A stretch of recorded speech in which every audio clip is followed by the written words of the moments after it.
Thank you for staying tuned to Channels Television, and a warm welcome to Newstrack, coming to you live from our global headquarters here in Lagos. I am Bukola Koka. And I'm Kumbi Apoluade from our nation's capital. We begin with the court where Justice James Omotosho of the Federal High Court in Abuja has granted the last opportunity to the detained leader of the indigenous people of Biafra, Nnamdi Kanu, to either enter a defense in his ongoing alleged terrorism trial or be foreclosed. At the resumed hearing on Wednesday, Justice Omotosho said it was his duty as a judge in the case to accord the defendant sufficient opportunity to put in his defense. The judge spoke while ruling on an application by the prosecuting lawyer Adegboyega Awomolo that the court should foreclose Kanu, who failed to enter his defense, having spent 5 out of the 6 days the court allocated to him to conduct his defense. Awomolo noted that the court had on Tuesday adjourned till Wednesday for Kanu to enter a defense in his trial or be deemed to have waived his right to do so. He further noted that at the resumption of proceedings on Wednesday, Kanu still declined to open his defense as ordered by the court. Awomolo urged the court to take note of the defendant's position that he would not enter any defense because there is no valid charge against him. He then prayed the court to foreclose the defendant and adjourn. Earlier, Kanu, who represented himself, addressed the court from the dock, maintaining his position that there is no valid charge against him to warrant his being called to enter a defense.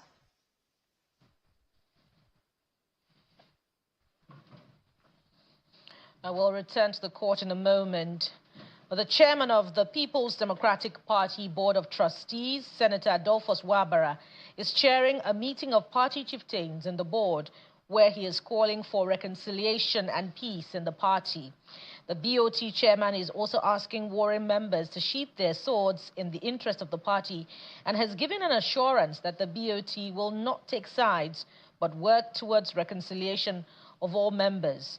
Other party leaders present at the meeting include Secretary PDP Board of Trustees, Hamed Bakarfi, former Minister, Mr. Jerry Gana, Senator Ben Obi, Mrs. Josephine Aneni, Mrs. Zainab Meina, and some members of the Umar Damagum-led National Working Committee. This is Mr. Damagum's first public appearance since the Senator Anyanwu-led National Working Committee announced his suspension last week. In his address, Mr. Damagum hails the recent judgment of the Oyo State High Court, which ordered the PDP to go ahead with its scheduled National Elective Convention in Ibadan, insisting that the planned convention must hold.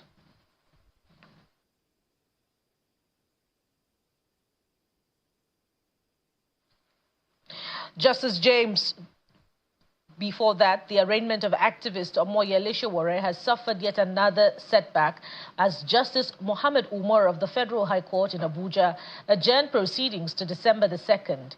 At the day's proceedings, counsel to the Department of State Services, DSS, Akinlolu Kehinde, SAN, had urged the court to issue a bench warrant against Sowore for being absent to take his plea without justification, having been served the charges and hearing notice from the last adjourned date. The senior lawyer said the action of Sowore was an affront to the sanctity of the court and must be treated with the requisite punishment. He urged the judge to invoke his inherent power to issue a bench warrant for the arrest of the defendant by security agents. Justice Umar, however, notes that the order for bench warrant will not subsist for now, following the submission of the second defendant, X Corporation, that they have not been served the charge sheet even though they received a hearing notice. The trial judge then directed that all parties should be duly served and then adjourned the case to December the 2nd, 2025 for arraignment. Earlier in the proceeding, the DSS lawyer had drawn the attention of the court to a letter by Mr. Deji Adeyanju calling for an adjournment in the case, hence his request for a bench warrant, noting that Sowore is only taking the court for granted. Meta, Facebook Incorporated, through their own lawyer, Tayo Yetibo San, aligned himself with the prosecution's request for a bench warrant against Sowore, stating that the first defendant had accused them of taking sides with the prosecution. Many Meanwhile, the Lagos State Commissioner of Police has insisted that human rights activist Omoyele Sowore remains wanted over plans to lead a protest to block the third mainland bridge, citing concerns over public safety and potential damage to infrastructure. The commissioner stated that declaring Mr. Sowore wanted is to safeguard the lives and properties of residents in Lagos. He also questioned the credibility of the human rights activist. When somebody like Sowore is marching on the 8th of September 2025, thousands of people on the Third Mainland Bridge. Third Mainland Bridge is very critical to this country. Third Mainland Bridge, billions of dollars were invested to construct Third Mainland Bridge and even to maintain it. And there are quite a number of people that are medical concerned, that are traveling out, that have a lot of things to do. And they call out people on the 8th of September to block the Third Mainland Bridge. And I have no any other option than to go there and disperse them with smoke using minimum force. Because it's also for anybody to verify that bridges are designed to carry moving weight, not a stationary weight. So what he has done is so terrible to the livelihood of Lagosians, which I will not allow it to happen. So by him going and said the IGP has declared that it should be shoot aside, that is a big misinformation and mischievous for which is known with. And I want to underscore the fact that I have the right to declare wanted based on my right in the Constitution. Any other person, I want you to let me finish this bit. Any other person that said I don't have such a right should go to court. But for me to ensure public safety and public security and the protection of life and property of Lagosian in Lagos State, for which I'm charged with that responsibility, I have the right to do everything possible within the ambit of the law to sustain this. And that is why I promptly declared wanted. I want to make it abundantly clear that Sowore doesn't have NYSC certificate because of punitive reason. He was posted to Adamawa and he was evasive. He never did the service. So such kind of person that doesn't even is qualified to bear the NYSC certificate of a great country, Nigeria, will now be calling out miscreants to come and disturb the peace of Lagos. We will not allow it. So my pronouncement that is declared wanted still stand. Have been killed by suspected headsmen in a sustained 2-day attack on Anwule village of Angulowu district of Ohimini local government area of Benue State. Confirming the attacks to Channels Television in a telephone conversation, the executive chairman of Ohimini local government area, Mr. Adol Gabriel, says a total of 7 persons have been killed. According to the chairman, 2 persons were killed yesterday, and the governor sent his special advisor on security along with troops to contain the attacks. Mr. Gabriel explained that the team visited the scene at Anwule on Tuesday, where soldiers of Operation Willstroke had also been stationed, but the headers returned in Gestapo operation on Tuesday evening to attack the community again, killing 5 additional persons. The local government chairman, who expressed concern over the unprovoked attacks, however, says the community is now deserted following Tuesday's attacks, but additional security personnel have been drafted into restoring peace. News of the latest attack on Benue communities comes on the heels of public debate and concern over U.S. President Trump's threat of military intervention in Nigeria over alleged genocidal killings against Christians. This latest round of killings is provoking public outcry from residents and victims, further fueling calls for foreign support to end insurgency across the country. And more on security, the federal government is reaffirming its commitment to the fight against terrorism and the advancement of peace and security on the African continent.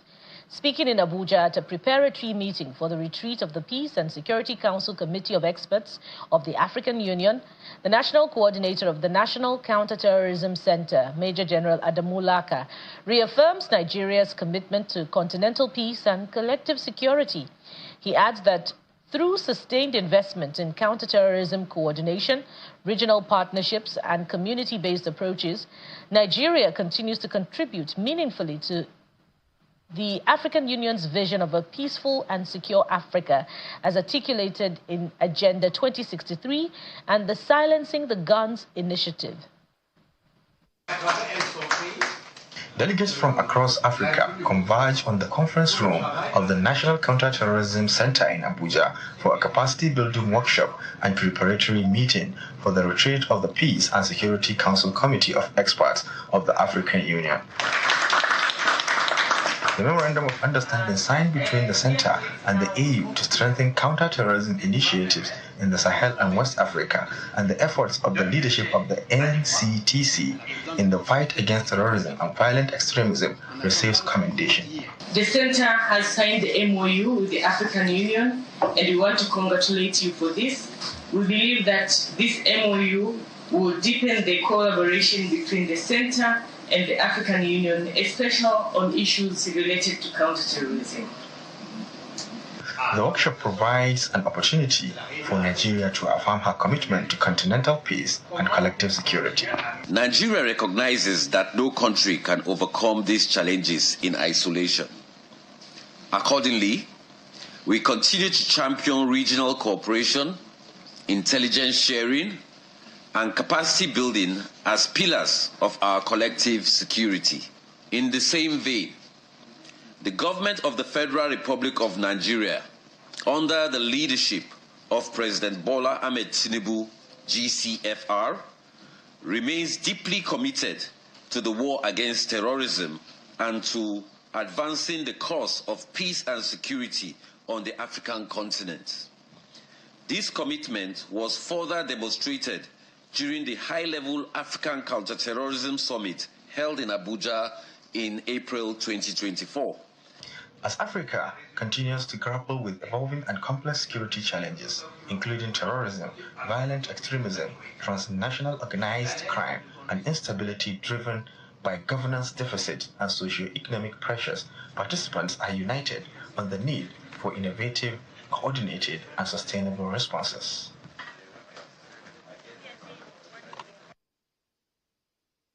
The Abia State Governor Alex Otti has performed the groundbreaking ceremony for the establishment of a statewide internet broadband and data center project designed to boost digital connectivity and economic development across the state. The event follows the signing of a memorandum of understanding earlier in the year between the state government and the WIOCC group, facilitated by His Royal Majesty Chibuzo Chinyere. This is a dream come true for techies in Umuahia, Abia State and its environs as the gigantic project initiated earlier this year gets underway. Speaking at the ceremony in Umuahia, Governor Alex Otti said the project will provide high-speed broadband connectivity through fiber optics, creating digital opportunities across the southern region. Today's event, the flag off of the top infrastructure development project, has been set up to highlight our commitment to the development of the state's technology infrastructure outline. The overarching objective is to run an interconnected underground duct system to support the deployment of reliable broadband technology, superior digital services, and expand the network of advantages for investors and new residents. For the traditional ruler of the Ohanko Kingdom, Chibuzo Chinyere, the collaboration stemmed from the need to address youth unemployment and strengthen the state's telecommunications infrastructure. This project, we are here today for the groundbreaking ceremony. When completed, is expected to set Abia State at the peak of digital economy, making it a one-stop digital telecommunication hub in Nigeria. And I'm sure, because this project is going to create both direct and indirect employment. Direct and indirect employment of more than 200,000 Abians. Technical experts explained that the fiber network will extend to neighboring states, including rivers, Akwa Ibom, Delta, Edo, Cross River, Bayelsa, and the entire southeast region. Our investments here are real and working in conjunction with your government, sir, to make sure that we deliver world-class, open digital infrastructure that will transform the economy of Abia State. Governor Oti says Abia State is taking bold steps to become a one-stop digital economy, fostering innovation, investment, and job creation across the region.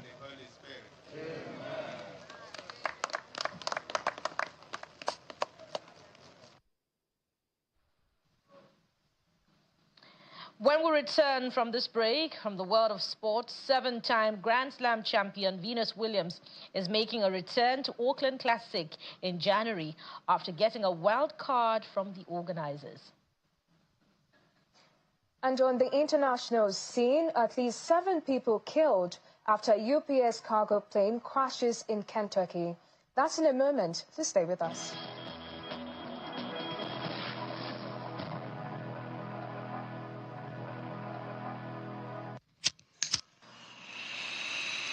One soft voice could take darkness with a kulele promise. It could calm your feet them. You fit smoke up, you fit smoke up, you fit sniff up. The first drag they hit, but the addiction no be play oh. It could first scatter your body. Your mind it could come follow. It could dabaru your work, your future, even your money.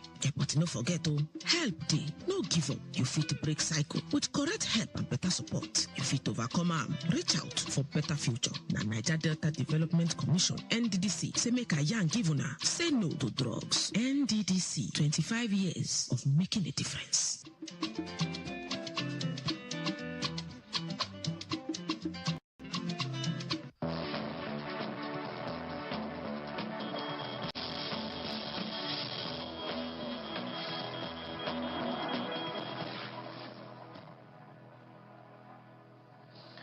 Welcome back. You're watching News Track on Channels Television, reaching you live from our global headquarters in Lagos.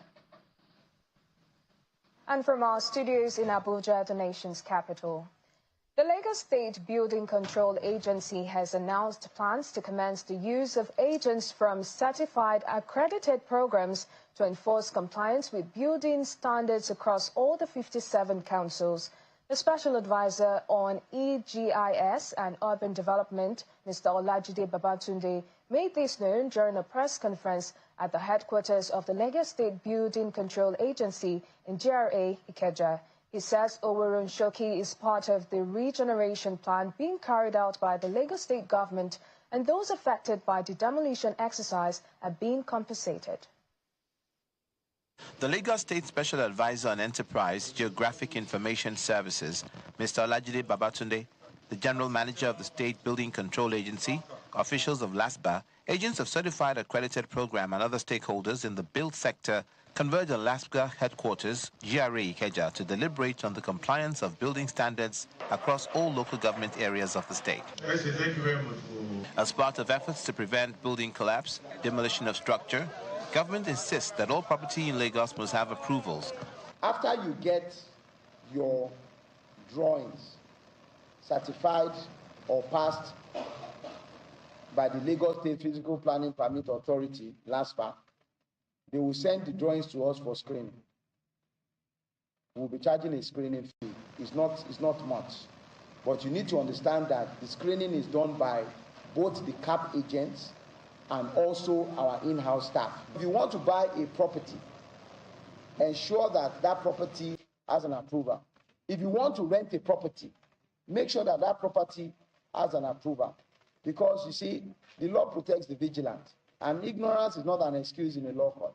Speaking on the issue of Oworonshoki demolition exercise, the Lagos State government says Oworonshoki, Obalende, Alabarago are all part of the regeneration plan for the metropolis, and some of those affected have been compensated. Oworonshoki is one of the regeneration areas identified by LASURA in the past. So the people living there, they are already aware that one day government is coming for regeneration exercise in that area. 89 people have been given compensation from various amounts, depending on the type of building that is being demolished. They are giving people money. Because I have video clips of when they were giving them money the last time. But people sometimes do not actually say this thing the way it is. The water transportation plan, the master plan for Lagos, it includes Oworonshoki. So there's a place that they are going to continue to clear because they are building a jetty there. and the contractor has already been mobilized. Professionals in the built sector as well as residents are advised to adhere to the laws for the safety of citizens. Please, let us go back. Inform all our clients that no sites should be built without professionals there. One, to have a sustainable building in Lagos, we should have voluntary compliance in everything we do. We don't need us every time to tell us what should be done.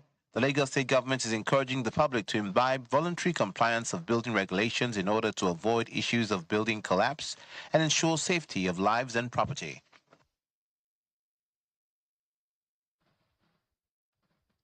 Outside our shores, Uganda-born Zoran Mamdani has won a resounding victory, becoming New York City's next mayor.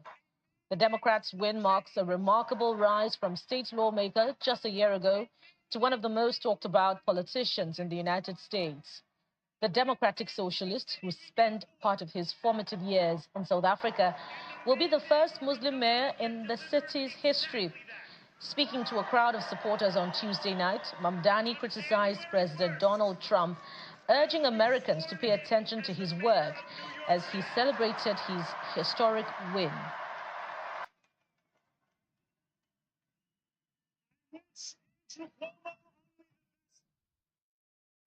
Elsewhere in the United States, 7 people have been killed after a UPS cargo plane crashed while taking off from the Louisville Muhammad Ali International Airport in Kentucky.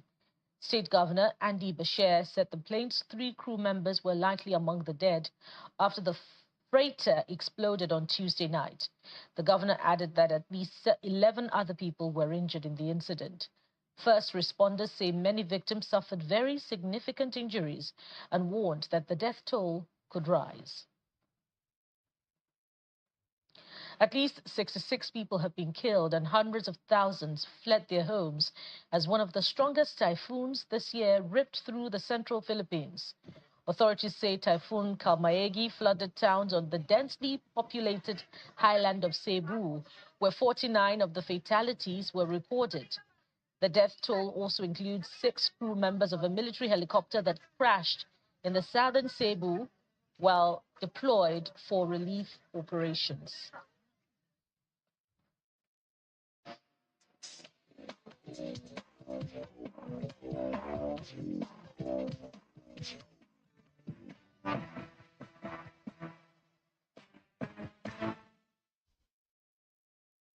Arsenal manager Mikel Arteta is excited with the brilliant performance of the Gunners in the Champions League so far. Standing captain Bukayo Saka opened scoring from the penalty spot before Mikel Merino's second-half goals helped Arsenal to a 3-0 win over Slavia Prague.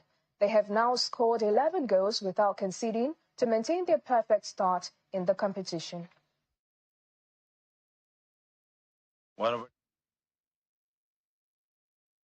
A really tough place to come. I told the boys, the game that we had to expect, a team that is super intense, very direct, man-to-man.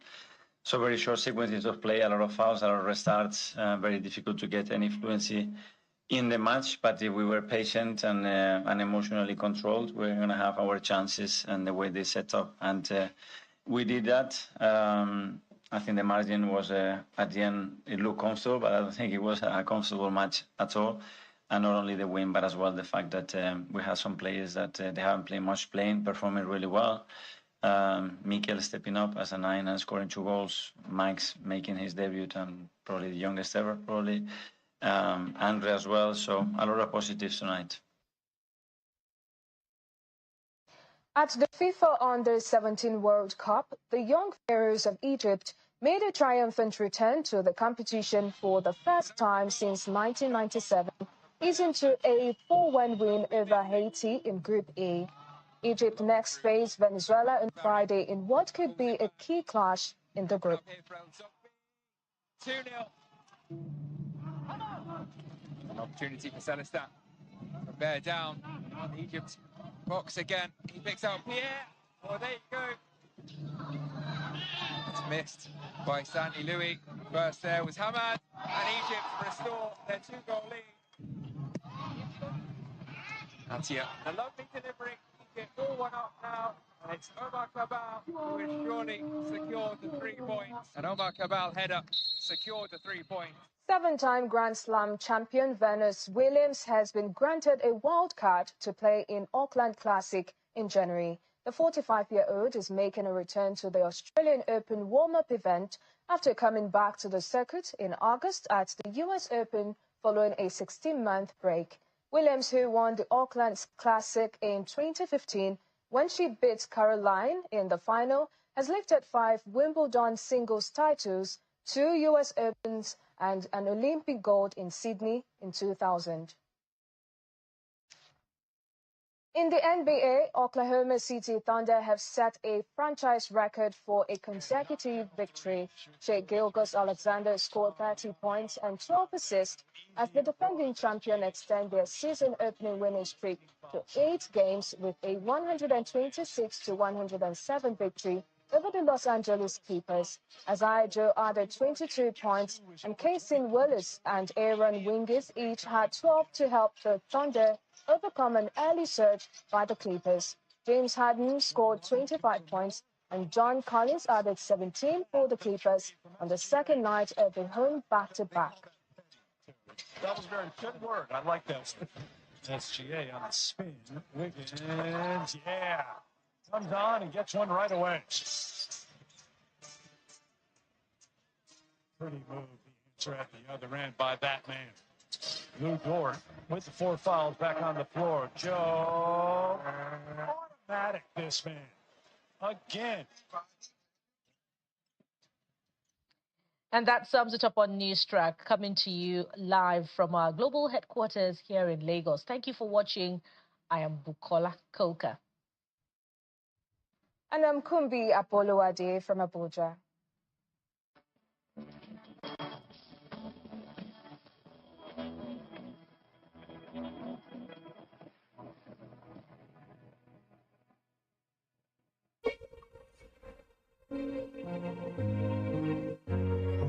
Mom's Pride seasoning cubes, now available in Kayamiya flavor, a perfect blend of ingredients like garlic, ginger, onion, cloves, and many more.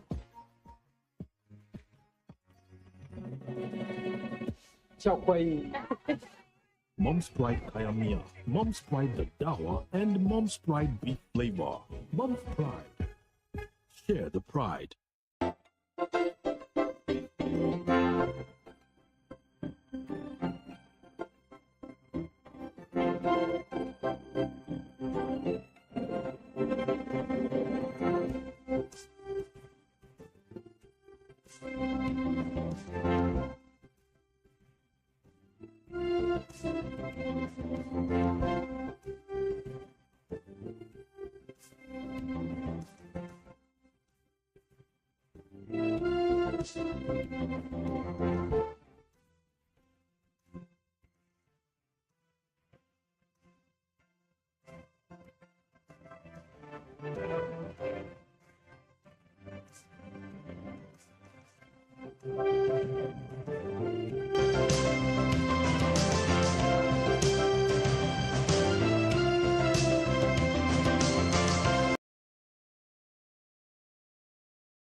This is Channels Television. We now take you live to the National Press Center, Radio House, Abuja, for a press briefing by the Minister of Information, Mr. Mohammed Idris.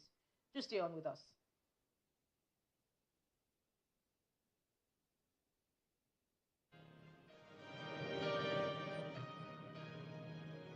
This is a live Channels Television event.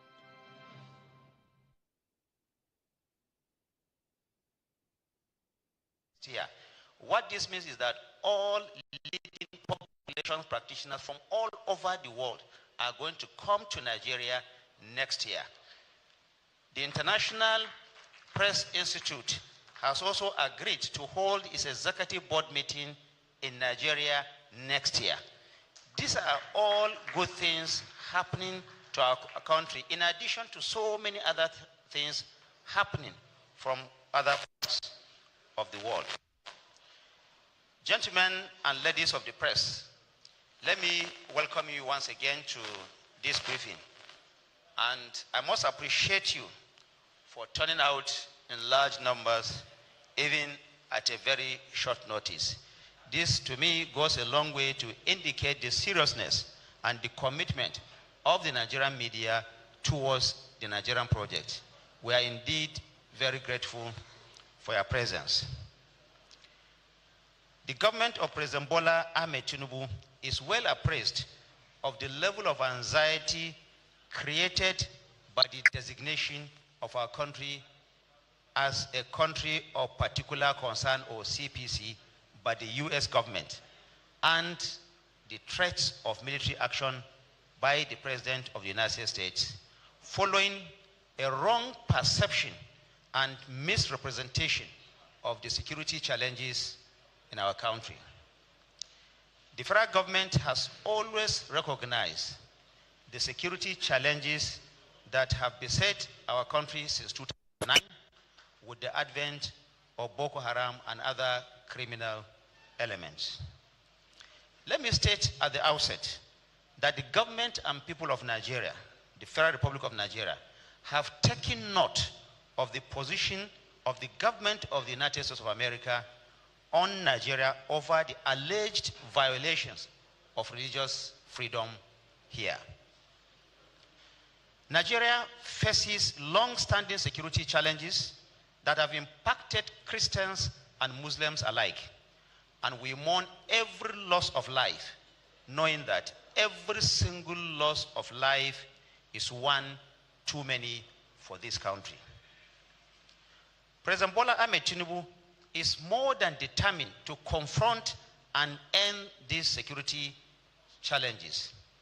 Since May of 2023, when he took office, Nigeria's security agencies have neutralized more than 13,500 terrorists through sustained operations, and they have arrested over 17,000 suspects who are now undergoing interrogation and prosecution for various offenses.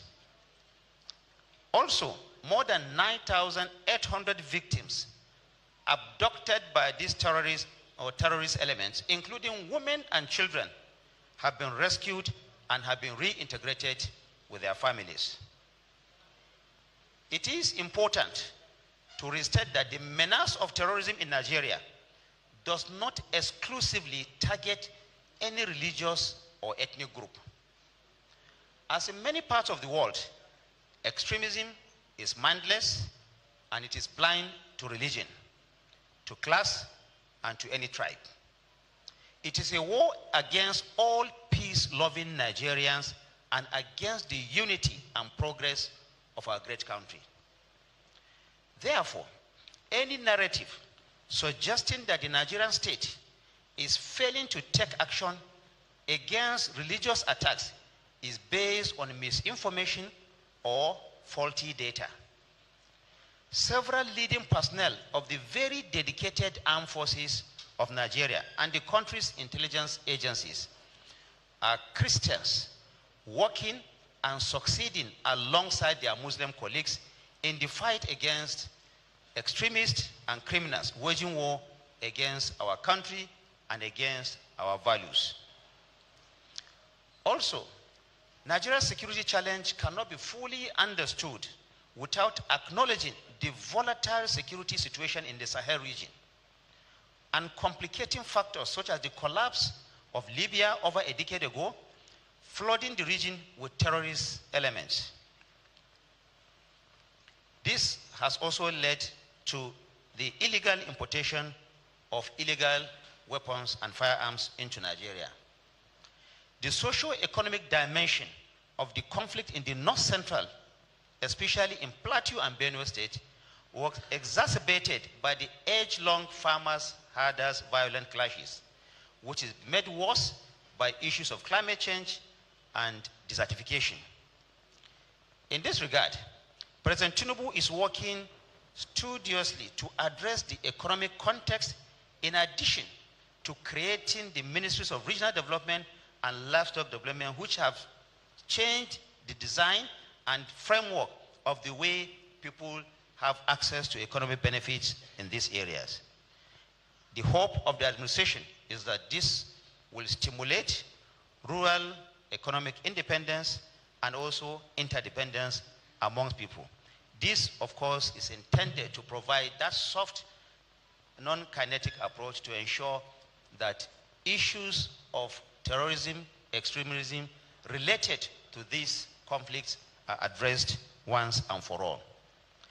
The recent change in service chiefs by the president, which, by the way, happened even before this designation by the United States of America, and the subsequent realignment within the armed forces of Nigeria and other security agencies reflect President Bola Tinubu's determination to reinvigorate Nigeria's security architecture. This strategic overhaul is designed to infuse fresh energy, innovation, and accountability into our national defense and intelligence systems.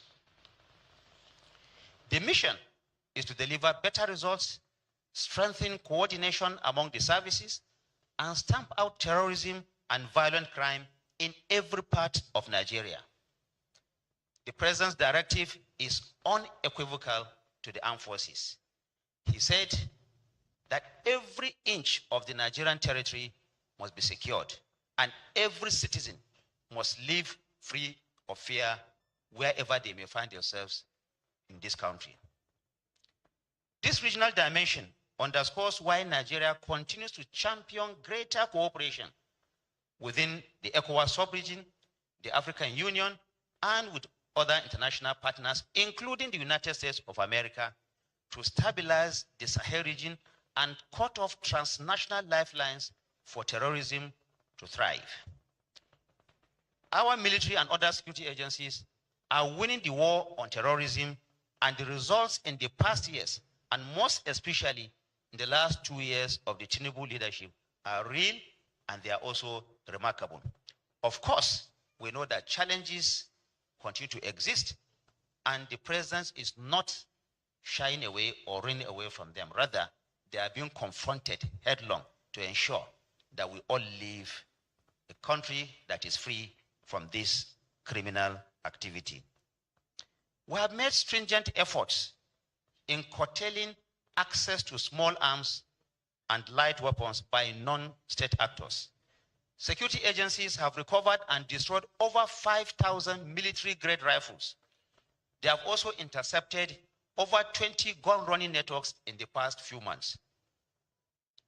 This administration has made multi-million-dollar investments in modernized equipment for our security agencies and has increased the defense and security budget to ensure that they carry their duty more efficiently.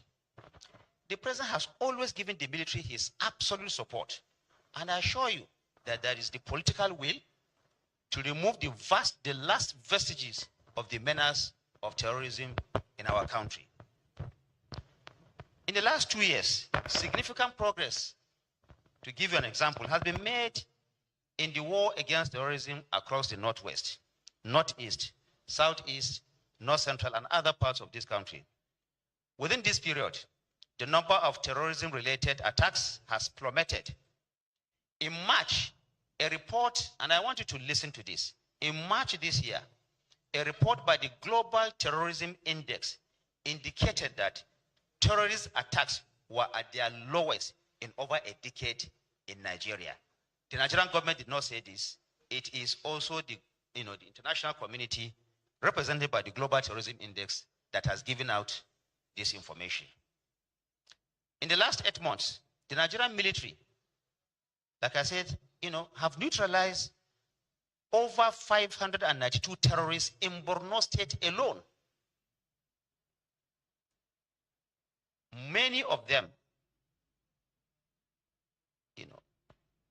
have been sent to their own world beyond. Over 11,200 hostages have been freed. 11,200 hostages, and this is still going on. More importantly, over 124 insurgents and their families have surrendered. They have handed over more than 11,000 weapons to the security agencies. In the Northwest, especially in Zamfara and Kaduna, 11,250 hostages have been freed. And some of the terror leaders that have made life very unbearable for people there have been neutralized. They include Ali Kachalla, Boderi, Halilu Sububu, and many others. All these have been sent to where they belong. Only this August, the military intercepted and killed in one operation over 400 armed bandits who had conveyed to attack a village in Zamfara. In the southeastern part of the country, terror attacks have been reduced by almost 80% in the last 2 years through the joint effort of our security agencies. In the north central, many of these criminal elements have been neutralized. Many arrests have been made. The government is ratcheting up its effort to ensure that more robust security in the north central is provided as new threats continue to emerge. Let us also note that less than 2 months ago, 2 internationally acclaimed terrorism suspects, Mahmoud Muhammad Usman and one Abubakar Abba, who are wanted not just by Nigeria, they are wanted by the international community, including the United States, are currently undergoing prosecution after their arrest by a great coordination by our security agencies and the armed forces. The 2 are believed to be the leaders of Jama'atu Ansar Muslimina fi Bidali Sudan, commonly known as Ansaru. It is Nigeria's Al-Qaeda affiliate. They were captured, like I said, in a high-risk, intelligence-led counter-terrorism operation only a few months ago. And this has been welcomed by the international community. The arrests of these people have marked a turning point in our ongoing operations against terrorism. Usman, the self-styled emir of Ansar, allegedly coordinated various terrorist sleeper cells across Nigeria. He is also believed to have masterminded several high-profile kidnappings and robberies, the process of which were used to finance terrorism over the years. That has been cut off by this singular operation.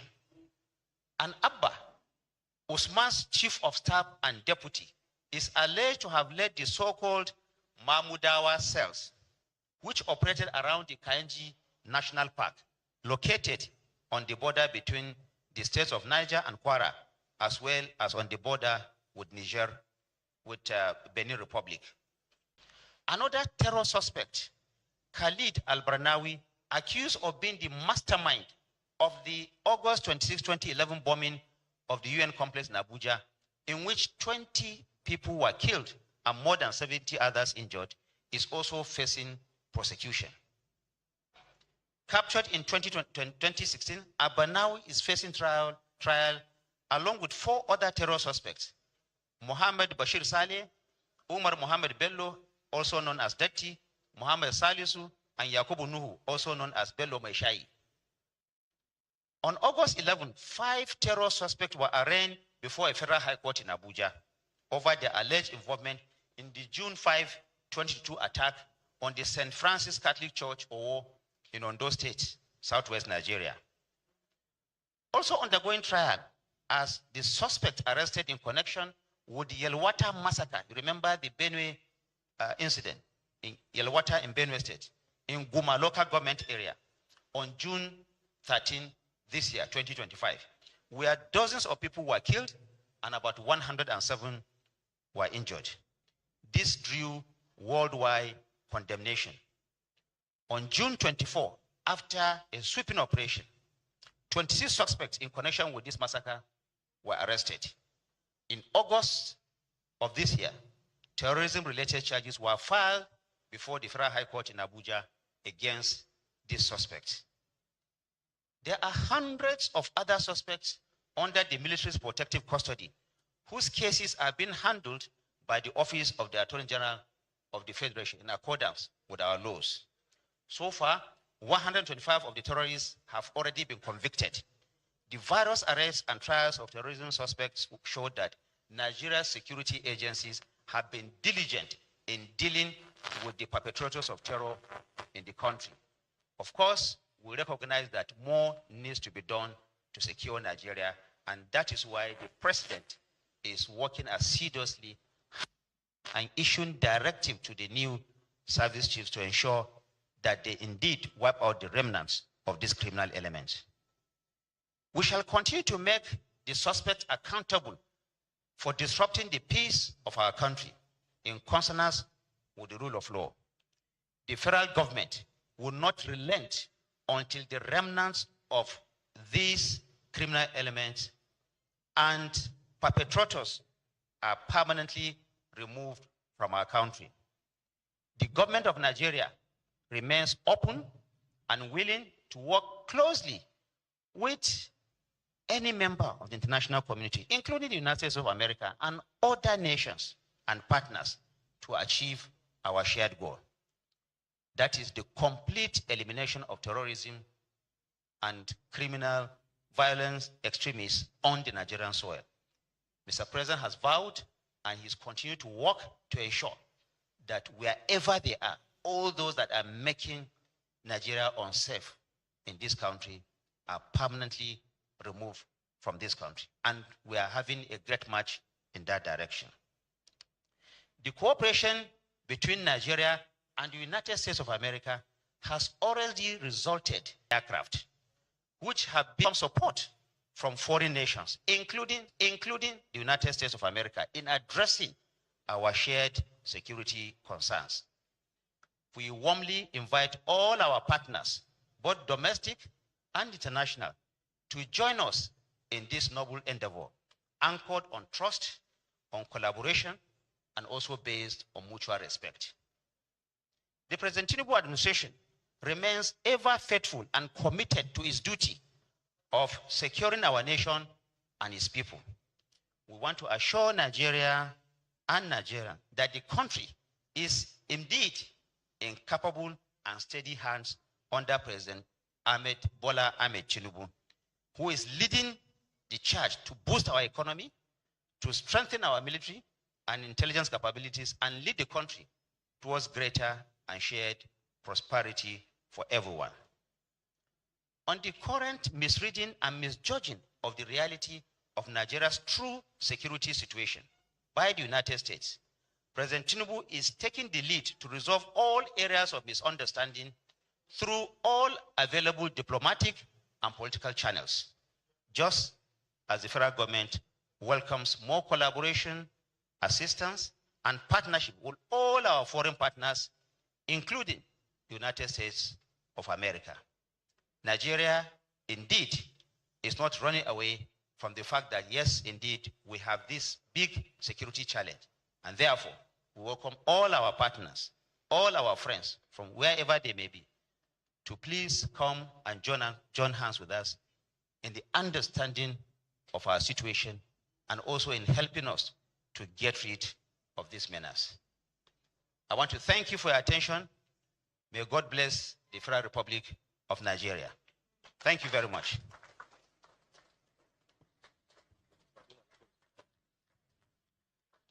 I believe those applause can be a bit louder for the Honorable Minister of Information. Thank you very much. With the kind permission of the Honorable Minister, we'll move to question and answer. We'll take questions from the press. Please identify your media organization, your name, and then straight to the question. We'll start with 3, and then if time permits, we'll take more. So number 1, the gentleman with the suit. Number 2, the other gentleman with the suit. Do I have any other hands? All right, let's take with those 2. Please take the mic to him.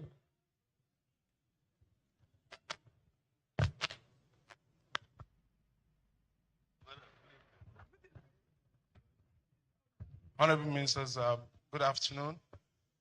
My name is Paul. I work for Channels Television. Sorry, the mic is skipping. My name is Paul Machuku. I work for Channels Television. In your speech, Honorable Minister, you alluded to the request of the President for collaboration, international collaboration, and rather than the misunderstanding. However, one of the things I would like to understand, is, could it be because we don't have an ambassador in the United States? That is one of the things that fuel this misunderstanding that you alluded to. And what is the federal government doing about that? Thank you. Thank you very much. The gentleman on suit at the back there.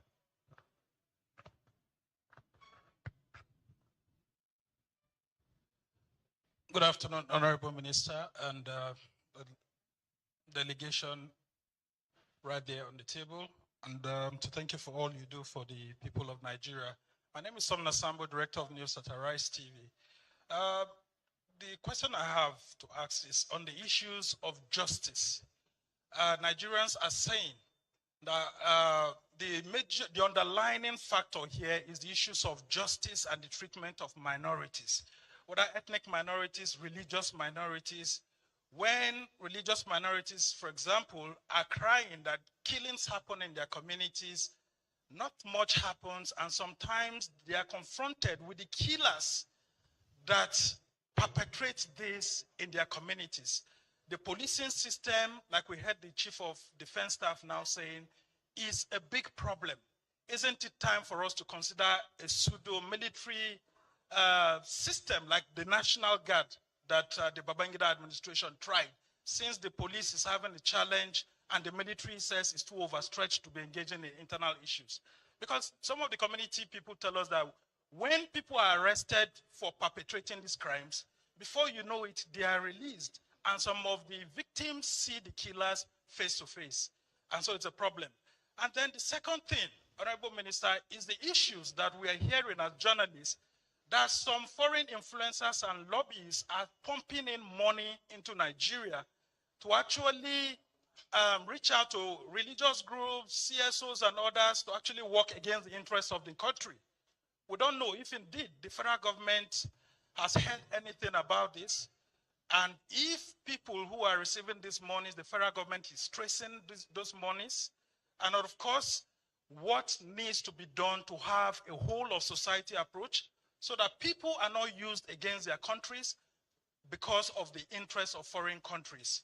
And just on the last note, the issues of motivating the police is very, very important, because the soldiers are not everywhere, the police are there, but honestly, some of the policemen, when we speak with them as journalists, they say when these armed people come and they are wielding bigger armament, it's a big problem for them to confront. And that's why I said issues of National Guard maybe need to be reconsidered. Thank you, sir. Thank you very much. Honorable Minister, sir, you may wish to respond.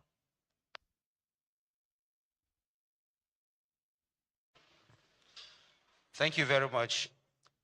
Let me start with the first one, Paul from Channels. And he's asking whether is it because there is the absence of ambassadors that has led to this problem with the United States. Now, let me say that this issue has actually been there. Recall that the issue of insecurity dates back to 2009 or even earlier. Yes, we know that ambassadors play a great role in enhancing countries' image wherever they are. but we don't want to say it is because there is the absence of ambassadors, because the Nigerian government has been relating with the American counterparts and other nations to ensure that there is greater collaboration. But let me also add that the president is working hard on this ambassadorial matter, and I believe that we'll hear very soon about that. Then Somna from Arise, he talked about the treatment of minorities. First, you see, our constitution gives equal rights to all members of the Nigerian citizens wherever they are. There is no one that is favored over the other in our constitution. And we have to recognize also that Nigeria, by our constitution, is a multi-faith, multi-religious country. What this means is that everyone is free to practice his or her faith of choice without let or hindrance. Sometimes you hear these arguments about the minorities being attacked. The policing system and the security agencies will not in any way, because someone is in the minority, say he's not going to be provided security or is not going to be protected by the security agencies. Nigerian security is formed in such a way that they should be able to respond to any threat wherever they may be, whichever community that they belong to. But of course, sometimes access to some of the infrastructure leading to some of these communities make it sometimes a bit difficult to reach there on time or when this crime is committed. And government is looking seriously into that to improve on that. And that is why there is massive investment in the infrastructure you see going around in the country to also make it easy and smooth for the security agencies to operate. You talked about the policing system. You are aware that President Bola Ahmed Tinubu, about a year ago, has mulled the introduction of state police. And it's not just him, he is also working with all the governors around the country so that they can bring this about. But you know, it's not something that the president can just do by a mere executive order. This is something that has to be done in collaboration with the subnationals and the National Assembly, because this will mean a great shift in our policing system. And the president is working with, hand in hand with the state governors to ensure that policing is more effective. You also recall that the president has directed the additional employment recruitment of other young men and women into the Nigerian police force, in addition to the massive investment that we are seeing within the Nigerian police force in the purchase of hardware and also in the welfare of these police people. Now, there is a question you said about foreign lobbyists and influencers, and you are asking whether we are seeing that happening. Yes, indeed. We can say that, for example, Nigerian government has been able to have a correlation between some of these lobbyists operating especially in the United States of America and the activities here. We have seen, and it's a matter of public record. If you go to the records of the United States, there is what is called the Foreign Agents Registration Act. It is clear there. You have seen that some of the influencers of these criminal activities have direct relationship with lobbyists in the US who have direct relationship with some of the people who are shouting about this issue outside this country. It is a matter of public record. Once you go there and you check, you also find it. Then you talked about motivation. Yes, I think I've answered that. The motivation by the police. Government, since the president came in, is working hard, like I said earlier, to not just procure the equipment that the police and other security agencies require to do this work, but to also motivate them by granting them better welfare for them to do their function, to perform their functions very well. It's a continuous exercise, and government will continue to do that. Whatever it takes to ensure that Nigeria becomes safe and secure, President Bola Ahmed Tinubu administration is out for that. The whole aim is to ensure that Nigeria is rid of the menace of these criminal elements and terrorists that are making life so unbearable for some people in this country. Thank you very much. Please, a round of applause for the Honorable Minister. Is there time for more questions, Honorable Minister? We'll just take, all right, we'll just take one more. Please, can you just take that mic? Just one more. Okay. Honorable Minister, sir, my name is Dr. Obinna Nwachukwu. I'm the Managing Director, Editor-in-Chief, New National Star Newspapers, and Montage 99.7 FM. I'm also a fellow of NIPR. Honorable Minister, sir, just quick questions. Why? One, like you said, some of these terrorist activities have international connection. What are we doing to strengthen our border patrol to ensure that this infiltration stops? Two, why have federal government not labeled bandits as terrorists?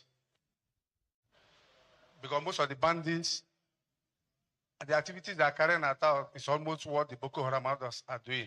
Why have they not been officially gazetted as terrorists?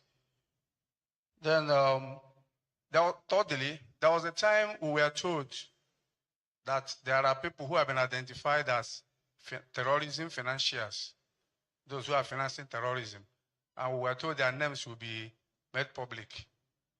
When will that be done? Then finally, you mentioned the World Public Relations Forum coming to Nigeria. We would like to know, in what way is federal government going to support NIPR to ensure successful hosting of this event, including support for the proposed University of Public Relations and Leadership in Nasarawa State? Thank you. All right. Thank you. Honorable Minister. Thank you. The first question you asked is about our borders. Yes, indeed, the federal government recognizes that our borders are porous, and therefore, great work is being done. Only recently, the Nigerian Immigration Service has also issued recruitment notice so that it can strengthen the ability of immigration department to also effectively man our borders. This, of course, is in addition to the investment that is being done in technology. Nigeria is a very vast country, and the government recognizes that you cannot physically man these borders easily without the aid of technology. And government is already investing heavily in that direction so that Nigeria can be better secured. So I will say that, yes, that is also true, but great work is being done to enhance the security of our borders. You talked about bandits, why they have not been officially targeted as terrorists. Information available is that the previous administration has already done that. The Buhari administration has already designated this as terrorists.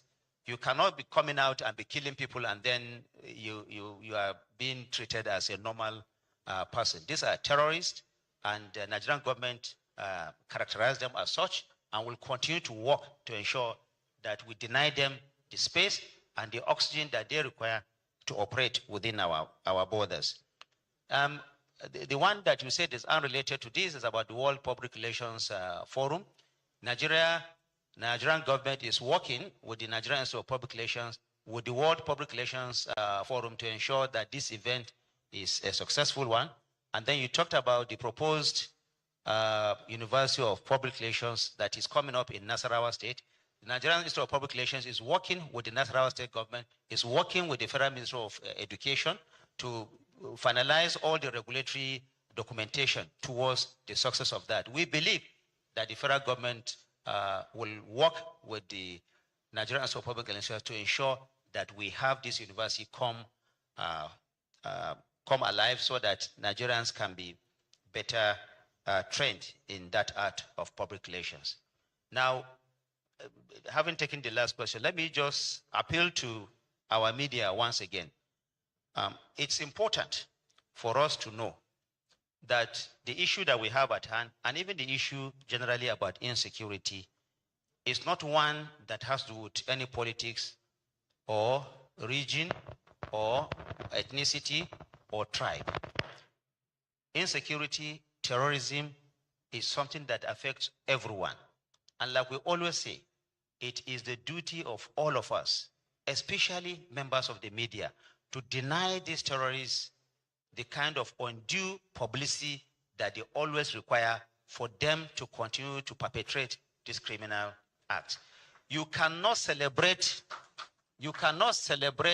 a criminal because he has gone to kill a member of the armed forces. Mind you, these men and women in uniform and those who are in plain clothes are working day and night and sometimes paying the supreme price so that you and I can continue to live in peace without any fear. So, like other countries do, we have a responsibility to recognize the work that the armed forces do. Of course, we need to charge them to do more, but we must recognize them to do more.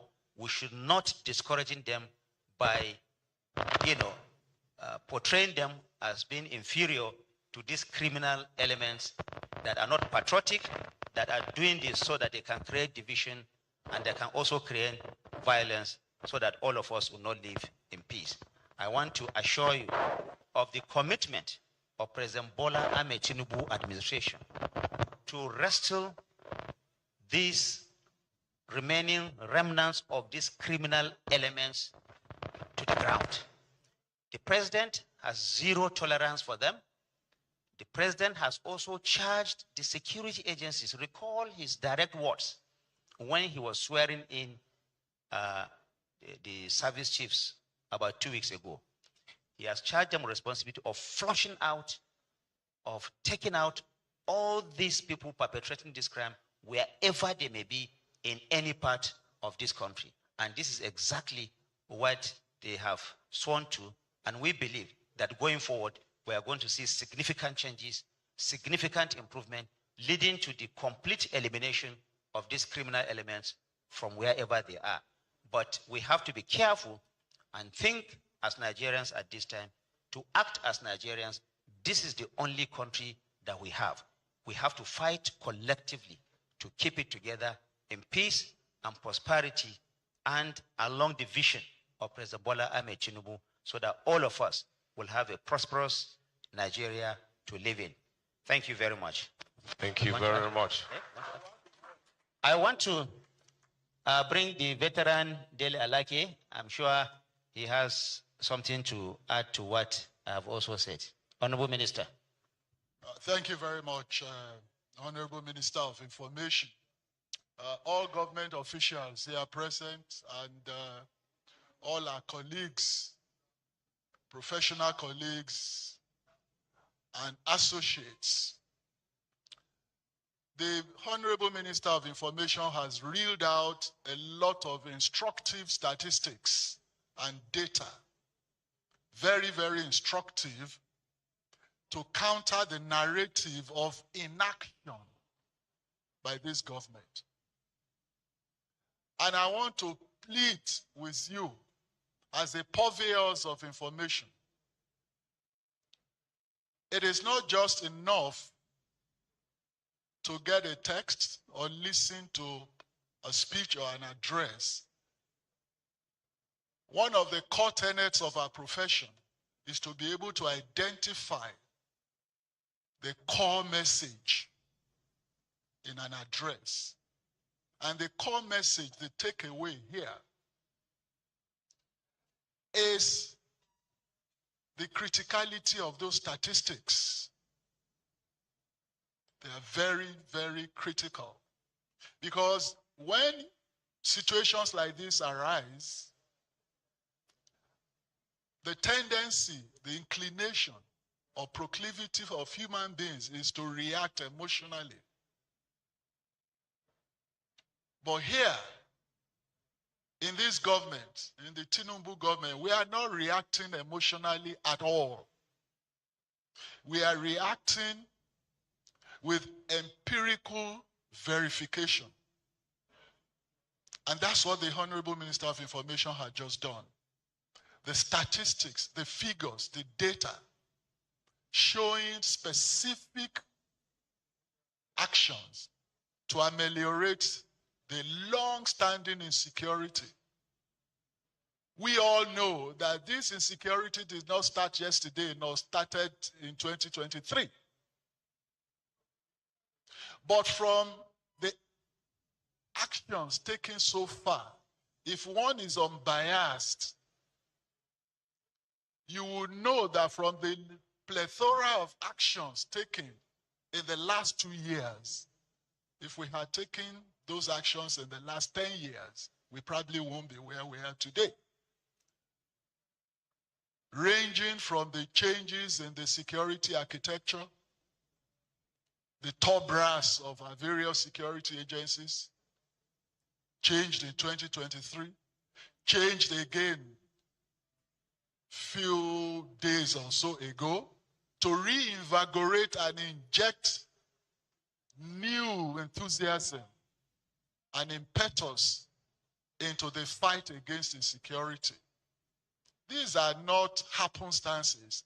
These are policies and actions emanating from deep, very exhaustive planning and strategizing. And they are yielding results.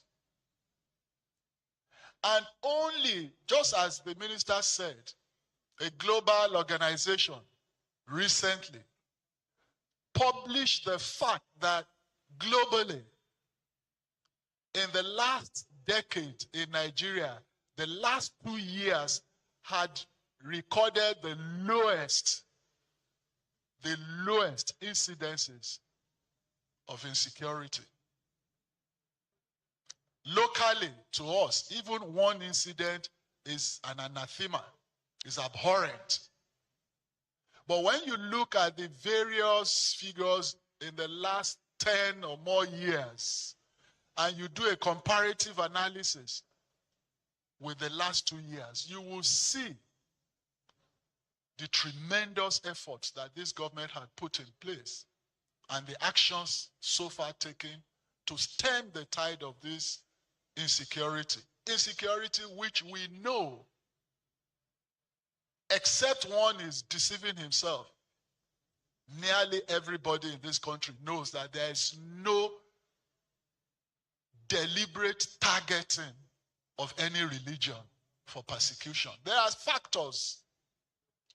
Sometimes when these terrorists go to attack, they don't go to attack because of the religion of those inhabitants of those communities. They go to attack for different reasons, largely economic. Some may be political, but it's largely economic. But then, ironically, some of those communities are inhabited by a particular religion. So now to use the faith of the inhabitants as the motive for the attack is totally off the mark. It does not reflect the reality on ground. And we all know it. So my plea to you as media men, gatekeepers, is to note the criticality of the various action steps and statistics reflecting the results of actions. For instance, how many people know or is aware that the terrible attack on a church in Owo some years back, before this administration, if you recall, where worshippers were killed right inside the church, those marauders had been apprehended and are facing prosecution. Whereas some people still bandy that as, oh, where are those people who did this? Where are the perpetrators? They are not brought to book. They are not this. They are not that. Even the Yewtada, the one in Yewada, that happened in Plateau, in Benue, they had been apprehended, arrested, and are facing prosecution. And that's an eloquent testimony to the fact that government is alive to its responsibilities and is not shirking any, duties of protecting lives and properties. So it's important for us as purveyors of information, as I said, to be circumspect when it comes to reporting of sensitive issues. Because you need a peaceful, stable country to be able to practice whichever profession, especially journalism. In the middle of conflagration, you may not even have an office to go to. So it is in our own individual interest to ensure that we invoke that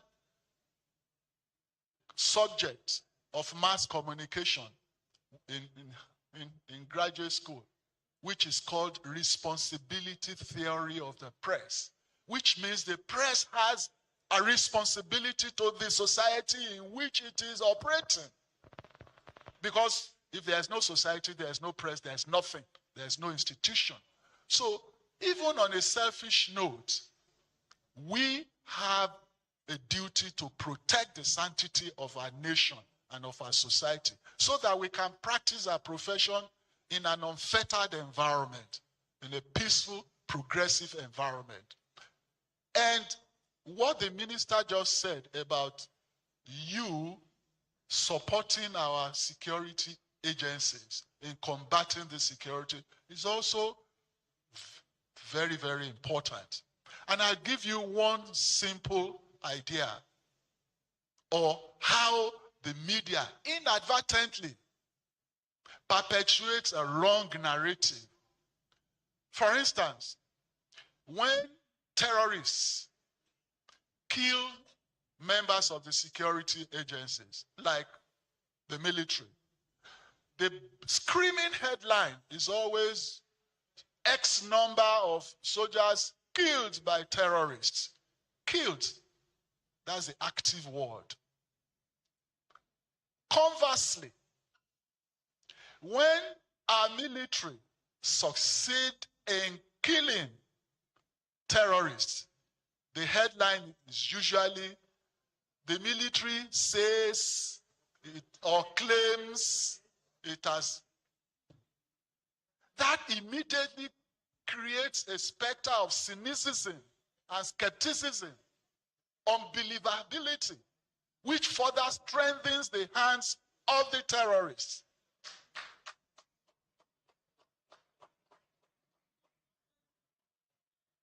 It is wrong when our